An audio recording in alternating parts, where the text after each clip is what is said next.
Mark, just in terms of the financials, the economics, what are you most concerned about in the economy? Well, first, it's unconscionable that they haven't got a deal done.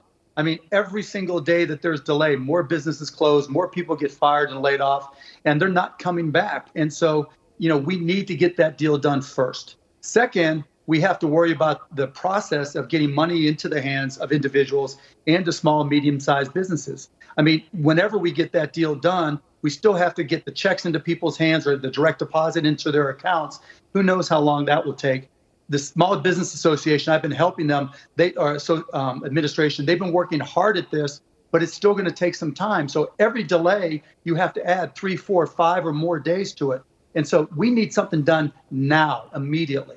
You also have all these small business owners. I mean, I've talked to a number in New York who, bar owners, restaurants had to pay sales tax the other day. They didn't know whether, should they go ahead and pay it if they could. A lot of them couldn't. There's not a lot of information for these small business owners. Yeah, and that's part of the problem. That's why I've been working with SBA. The good news is if we can get this passed in the way it was written as of this morning, there's money there for payroll loans that for a small, medium-sized business under 500 employees, if you commit to retain all your employees, they'll loan you money for your payroll for 3 months for all employees who make less than $100,000. Plus, they'll allow you to also borrow money for overhead utilities and rent.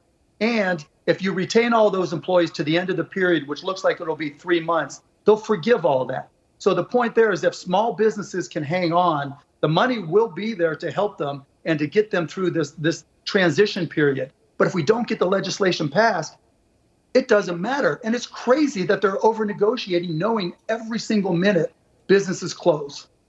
What do you make of this, the talk of reopening parts of the country, having younger people go to work? Obviously there's health concerns, human lives are at stake, and there's economic factors. I'm not the expert there. There are epidemiologists and statisticians and analysts that can do a probability distribution of the options. I really don't know. All I know is that the business of the United States is business right now, and people are scared, right? The beauty of the $1,200 check is it'll give people a sense of control over their lives, at least just one glimmering hope that they can pay some bills, look their kids in the eyes, knowing there's going to be groceries. But if they don't get this passed, it doesn't happen. And it's really inconceivable that both sides of the aisle, particularly on the Senate side, didn't see this coming.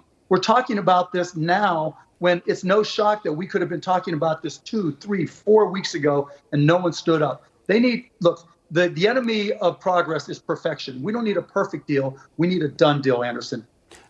You have your hands obviously in a lot of different pies, not just big businesses, but also, through Shark Tank, you're an investor in a lot of small businesses. What are you hearing from those businesses?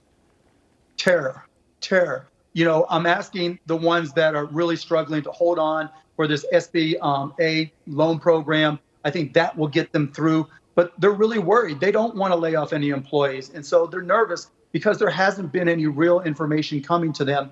And what they have heard, they were promised that that we were on the 5-yard line, the 2-yard line. We've been in the red zone for 2 months and we haven't scored. Something's got to happen because those small businesses and their employees are terrified.